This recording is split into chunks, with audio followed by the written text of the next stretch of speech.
She stared at the message, toothbrush in hand, heart pacing. She typed back, "Not weird, but not tonight. Tomorrow maybe?" And just before she set her phone down, one last message came through. "Tomorrow sounds like something to look forward to."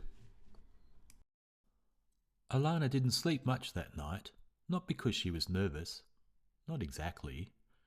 It was more like her mind wouldn't stop humming, like something had shifted in the architecture of her evening silence, and now it echoed differently. She lay in bed with one arm across her eyes, the other tracing slow circles on her pillow, thinking of his voice.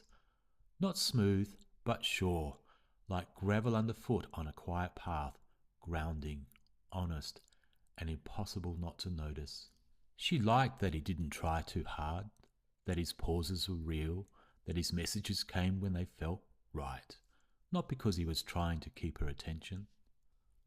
At 7:52 the next morning her phone buzzed.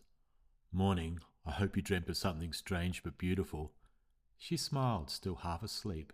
She typed, "I dreamt I was playing chess with a goat in a cafe made of books, so success?" His reply came back with a laughing emoji, and "That's at least a solid 7 on the surreal dream scale. Still up for a call later?"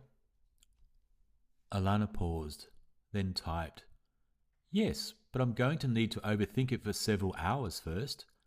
Say 8 p.m? The day passed in fragments. Emails, calls, groceries, laundry, but through it all, a quiet current of anticipation ran just under her skin. Not anxiety, but the kind of nerves that feel close to joy. At 7:42 that evening, she stood in the bathroom, checking her reflection. Not because she expected him to see her, but because she needed to feel like she'd shown up for something, even if it was just with herself. She put on the soft jumper she always wore when she needed grounding, lit a candle, sat by the window, and waited. It was just after 8 p.m. Her phone lit up, incoming call. She took a deep breath, hit accept. "Hey." His voice was the same, but warmer, fuller, closer. She smiled before she spoke. "Hey." For a moment, there was only the sound of breathing, not awkward, just quiet, intentional. So he said, "What does one wear for a voice call with a stranger on a Thursday evening?" "Apparently an oversized jumper and a nervous heart," she replied. He laughed. "Perfect. I went with pajama pants and the confidence of someone talking to a woman way out of his league." She raised an eyebrow, though he couldn't see it. "Do you say things like that often?" "Only when they're true."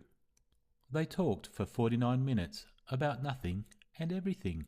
Childhood snacks, favourite songs, the weird smell of hardware stores, why sadness feels heavier at night. He told her his mum used to read aloud to him when he couldn't sleep. She confessed she still talks to her plants. They didn't flirt, they didn't pry. They just let each other be.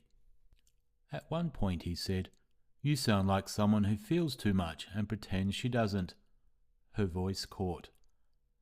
"That's a bit dangerous to say on a first call." "I know, but I meant it kindly.